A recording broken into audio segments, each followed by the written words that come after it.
Hello student, आज मैं आप लोगों को बीएड फर्स्ट सेमेस्टर में जो साइकोलॉजी के प्रैक्टिकल होते हैं उसमें जो आपका दर्पण चित्र वाला आता है या फिर जिसको आप मिरर ड्राइंग टेस्ट कहते हैं उसके बारे में बताएंगे। इसमें देखिए, बिना देर करे हम लोग स्टार्ट करते हैं कि इसमें क्या क्या चीज़ें आएंगी।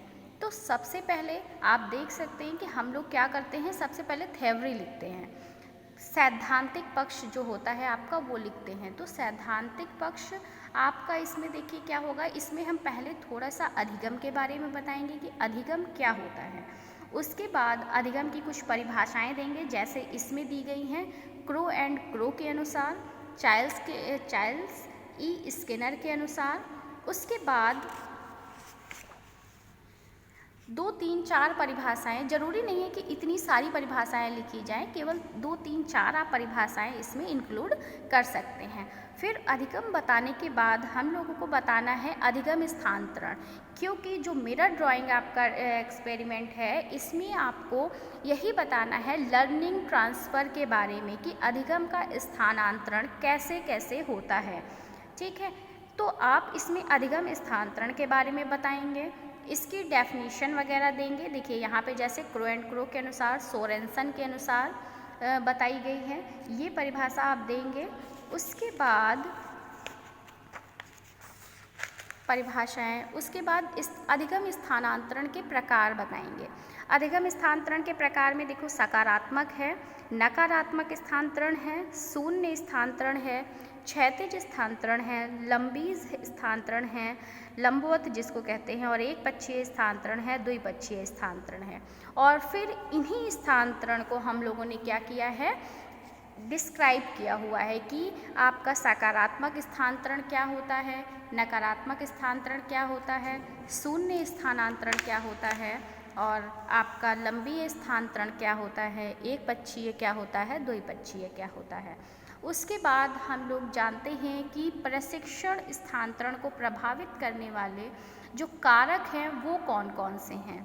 तो जो इसको प्रभावित करने वाले कारक हैं, सबसे पहले सीखने की 2 परिस्थितियों के बीच समानता है, फिर सीखने की अनुभूतियों की गुणवत्ता है, अधिगम अनुभूतियों की विविधता है, बोध एवं अभ्यास की गहराई है, अधिगम अनुभूतियों का संदर्भ है।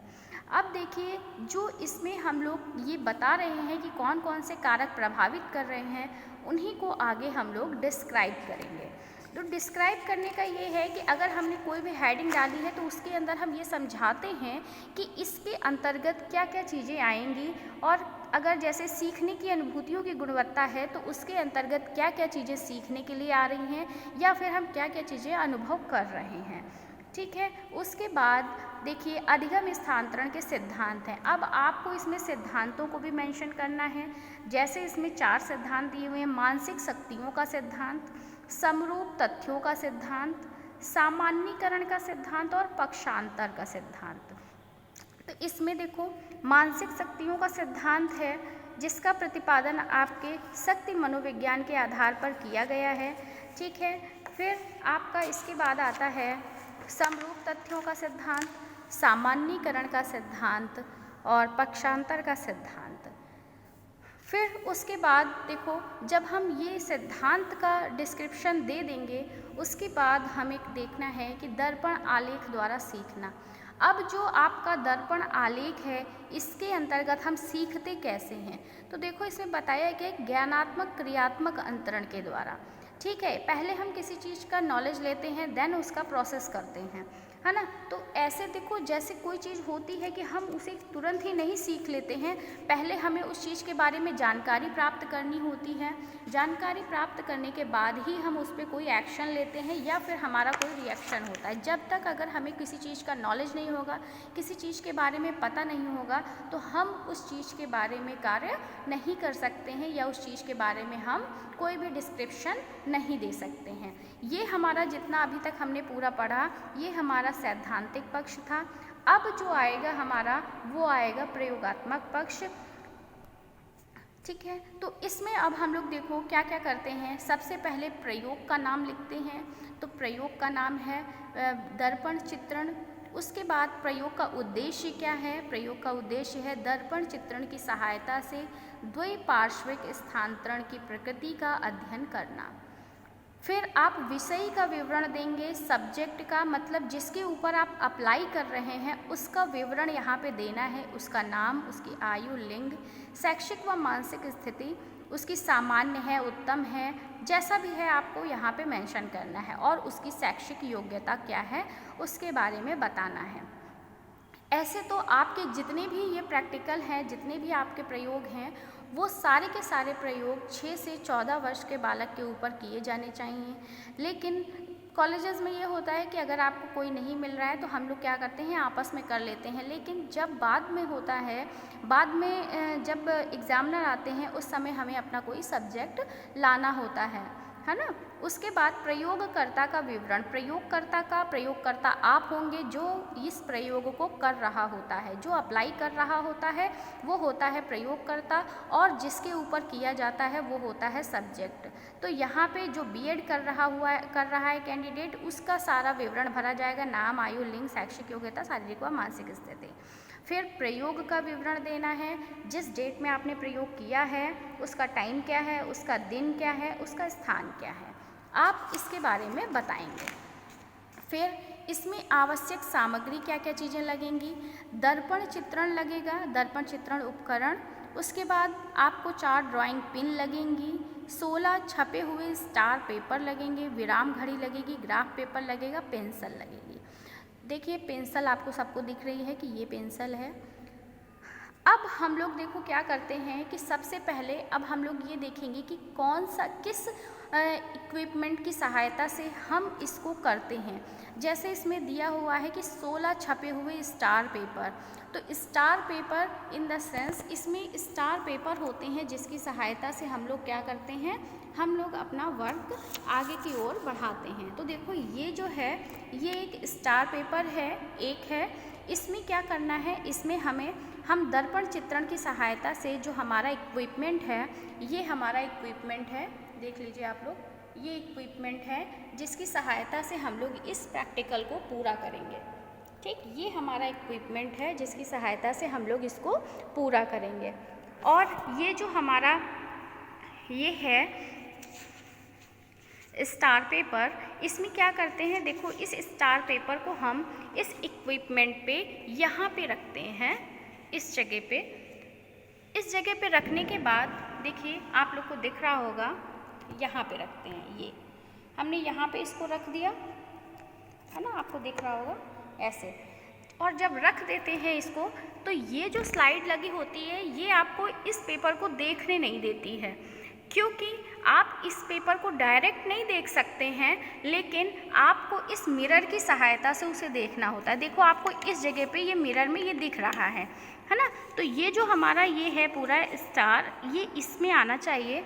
और फिर क्या करते हैं, इस पेंसिल की सहायता से हम लोग एक तो स्टॉप वॉच लगाते हैं, स्टॉप वॉच में टाइम सेट कर देते हैं, और टाइम सेट करने के बाद हमें क्या करना है, सबसे पहले आप लेफ़्ट हैंड से बाएं हाथ से स्टार्ट करेंगे और जो 2 प्रैक्टिस होगी वो बाएं हाथ से होगी।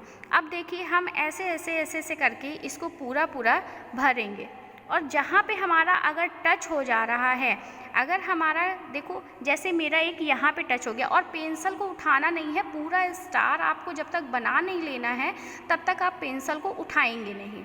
अब देखो जैसे मैंने ये किया तो यहाँ पे ये लाइन से टच हो रहा है, इसका मतलब है कि ये त्रुटि हो गई। अगर इसी तरह पूरे स्टार में जितनी त्रुटियाँ होंगी उन त्रुटियों को हम लोग क्या करेंगे, काउंट करेंगे। फिर उसके बाद जितनी भी त्रुटियां हो जाएंगी उन सब त्रुटियों को काउंट करके, अब देखिए जैसे आप लोगों ने पता चल गया कि जैसे हम लोग क्या करते हैं, इस मिरर में देख के, इस वाले मिरर में देख के हम लोग को ये स्टार बनाना होता है। पहले 2 प्रैक्टिस बाएं हाथ से, फिर 12 जो रहेंगे वो आप राइट हैंड से करेंगे। उसके बाद जो आप राइट हैंड से करेंगे, फिर आपको लास्ट वाले 2 प्रैक्टिसेस आपको लेफ़्ट हैंड से करने हैं। तो इसमें जहाँ पे हमारा टच हो जाता है वो हमारी त्रुटि हो जाती है, और टाइम को हम लोग देखते रहते हैं कि कितने टाइम में हम लोग करे हैं। ठीक है, इसके बाद अब देखिए, अब हम लोग इस वाले में क्या करते हैं, इसके बाद आपने इतना समझ लिया। अब देखिए, अब हम लोग को क्या करना है कि अब हम लोग ये देखते हैं कि अब हमारी प्रारंभिक तैयारी इसमें क्या होती है। तो प्रयोज्य को एक आरामदायक कुर्सी पर बिठा दिया जाता है और दर्पण चित्रण उपकरण प्रयोज्य के सम्मुख रख दिया जाता है। प्रयोज्य को एक पेंसिल कार्य करने के लिए दे दी गई है। उपकरण के ऊपर सितारे का कागज ड्राइंग की सहायता से इस प्रकार लगाते हैं कि कागज में सिकुड़न न रहे। उपकरण को इस प्रकार व्यवस्थित किया कि प्रयोज्य को उपकरण पर सितारा ना दिखाई दे, केवल उसका प्रतिबिंब उपकरण में दिखाई दे। जैसे मैंने बताया था कि आपको मिरर में ही देखना है ना। दर्पण चित्रण में पेंसिल छोटी लेते हैं जिससे उपकरण के पर्दे से ना लगे। ठीक, पेंसिल जो मेरी इतनी बड़ी है इतनी बड़ी नहीं लेंगे, छोटी पेंसिल लेते हैं ताकि जो आपका ऊपर वाला है उसमें भी टच ना हो। फिर निर्देश देते हैं।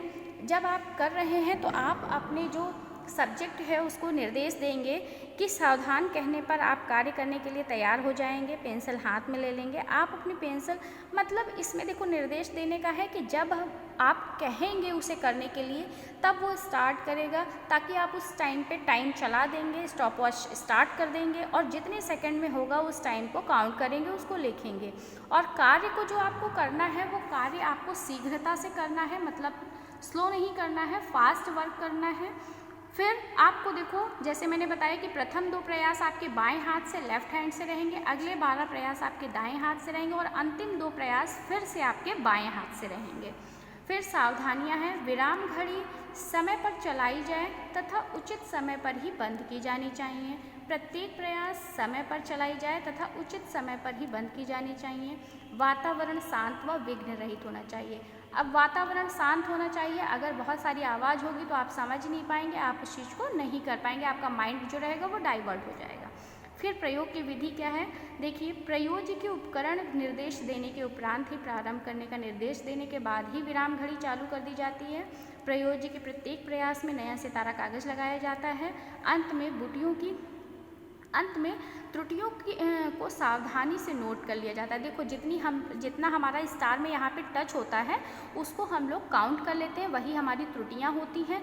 टाइम को काउंट कर लेते हैं और उसके बाद फिर हम लोग आगे 1 बाय 1 करके पूरे 16 प्रैक्टिसेस इसके करते हैं।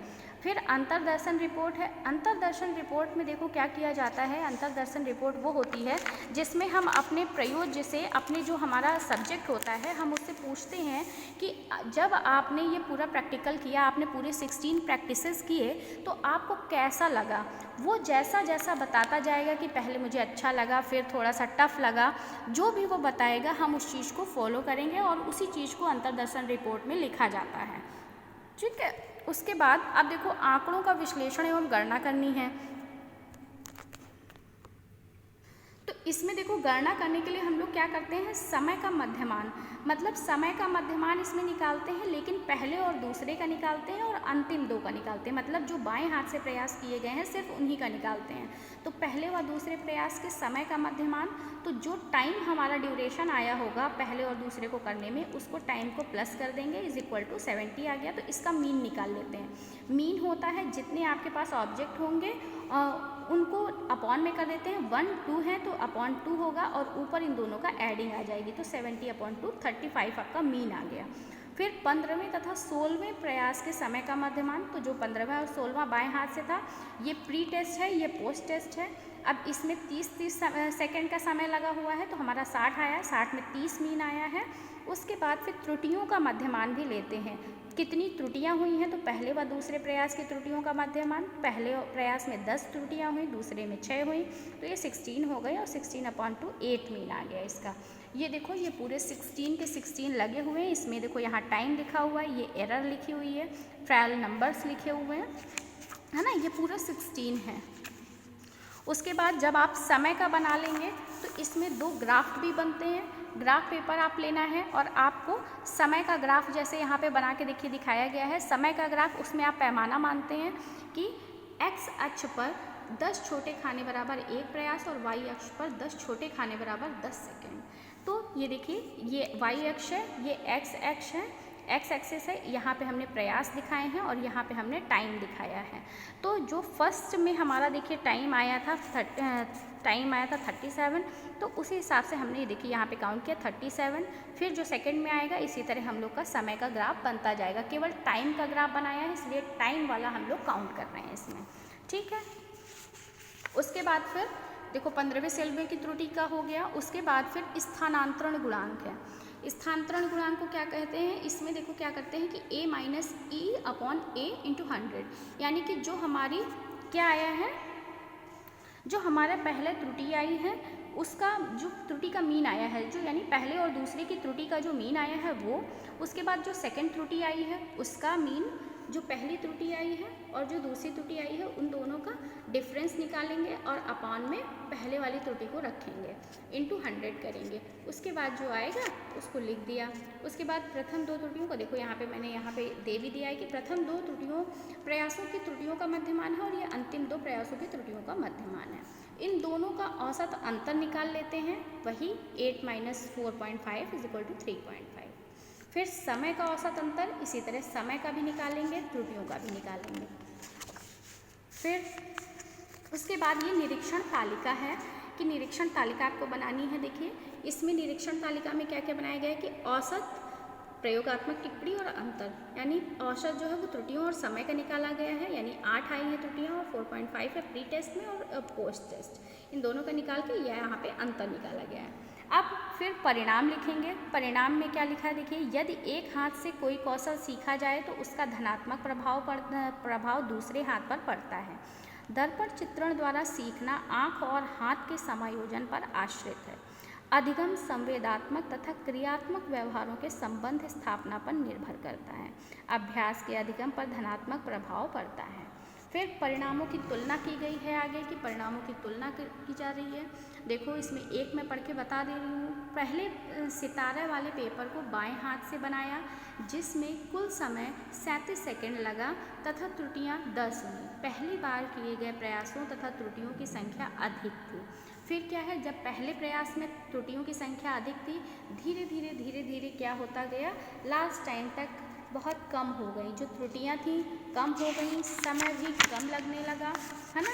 इसी तरह देखो लास्ट वाला देख लो कि 14वां प्रयास जो था, देखो यहाँ से ये है। उसके बाद जो आपका ये 14वां प्रयास है, 14वां प्रयास भी दाएं हाथ से किया गया जिसमें लगा समय 31 सेकंड तथा त्रुटि 2 थी। इसमें काफ़ी कम हो गई हैं त्रुटियाँ।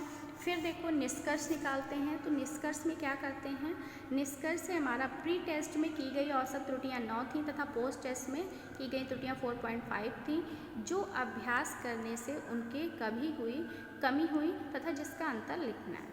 ठीक, अब इसी तरह प्री टेस्ट और पोस्ट टेस्ट में समय का है, मतलब देखो पहले ज़्यादा लगा फिर कम हुआ, पहले त्रुटियाँ ज़्यादा हुई फिर कम हुई। और अब देखिए इसका हम लोग देखते हैं कि शैक्षिक महत्व क्या है। इसका शैक्षिक महत्व, इस प्रयोग से थॉर्नडाइक के सीखने के नियमों की जांच की जा सकती है। मतलब थॉर्नडाइक ने जो सीखने के नियम बताए हैं उसकी जांच हम इस प्रयोग के माध्यम से कर सकते हैं। डाइक ने सीखने के नियमों की पुष्टि करता है, यह परीक्षण अधिगम स्थानांतरण पर बल देता है। और ये है ही मिरर ड्राइंग टेस्ट जो है आपका, मिरर ड्राइंग एक्सपेरिमेंट जो है ये है ही आपका learning of transfer of learning के लिए, इसलिए ये लर्निंग को ट्रांसफ़र करता है। ट्रांसफ़र की बात करें तो ट्रांसफ़र वो मतलब कि जब आप बाएं हाथ से करते हैं तो स्टार्टिंग में आपकी ज़्यादा त्रुटियां होती हैं, फिर जब आपने दूसरे हाथ से किया तो वो क्या हुआ, ट्रांसफ़र हुआ धीरे धीरे। फिर आपने लगातार 12 प्रयास जो किए वो आपने किए अपने दाएं हाथ से, तो उसमें काफ़ी कम हो गई। फिर लास्ट में जब आप फिर बाएं हाथ से करते हैं तो त्रुटियों की संभावना काफ़ी कम हो गई। तो क्या हुआ, इससे ये पता चलता है कि जो हमारा अधिगम का जो स्थानांतरण है वो प्रभावी है, और जो हुआ है वो क्या हुआ, पॉजिटिव वे में आया है, मतलब सकारात्मक है। अगर त्रुटियों की संख्या कम हो रही है इसका मतलब है कि जो हमारा प्रभाव है उसमें कैसा सकारात्मक प्रभाव पड़ रहा है। ठीक है, सभी को समझ में आ गया ना। अब देखिए, ठीक है, अब थैंक यू क्लास। अब आप लोग देखिएगा, अगर आप लोग को अच्छा लगता है ये वीडियो तो लाइक शेयर सब्सक्राइब करिए। Thank you.